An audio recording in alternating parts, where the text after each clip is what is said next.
ধনবাড়িতে ভ্রাম্যমাণ আদালতের অভিযান। গোস্তের দোকানে চৌকির নিচে পাওয়া গেছে কুকুরের মাথা। মোহাম্মদ পলাশ, ধনবাড়ি প্রতিনিধির পাঠানো চিত্রে দেখুন বিস্তারিত। টাঙ্গাইলের ধনবাড়িতে নিত্যপণ্যের বাজারে দর সহনীয় পর্যায়ে রাখতে ভ্রাম্যমাণ আদালতের অভিযান পরিচালনা করেছেন উপজেলা প্রশাসন।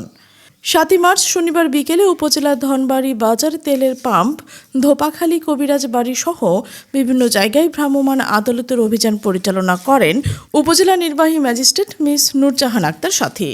ধনবাড়ি কাঁচা বাজারে এক মাংস ব্যবসায়ীর চৌকির নিচ থেকে জবাইকৃত কুকুরের মাথা ও চামড়া সহ নাড়িভুড়ি পাওয়া যায়। সেই স্থান পরিদর্শন করে সিসিটিভির ফুটেজ সংগ্রহ কার্যক্রম শুরু করেন। পরে ধনবাড়ির হাজি কাচ্চি বিরিয়ানি হাউজের মেয়াদ উত্তীর্ণ পণ্য রাখায় 4,000 টাকা জরিমানা করা হয়।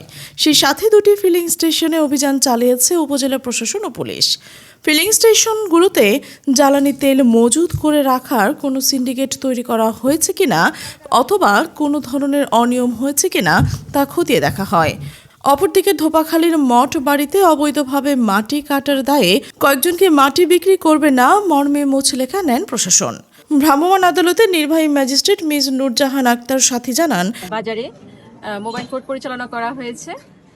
সেখানে আমরা বেশ কয়েকটি জায়গায় গিয়েছি। পাশাপাশি একটি অভিযোগ পাওয়া যায় যে সেখানে একটি কুকুর জবাই হয়েছিল। তো সেটা আসলে আমরা ঘটনাস্থলে গিয়েছি এবং আমার সাথে প্রাণী সম্পদ অফিসের যে ভেটেরিনারি সার্জন তিনিও ছিলেন। অভিযানে এক খাবার দোকানিকে সতর্কভাবে জরিমানা করা হয়।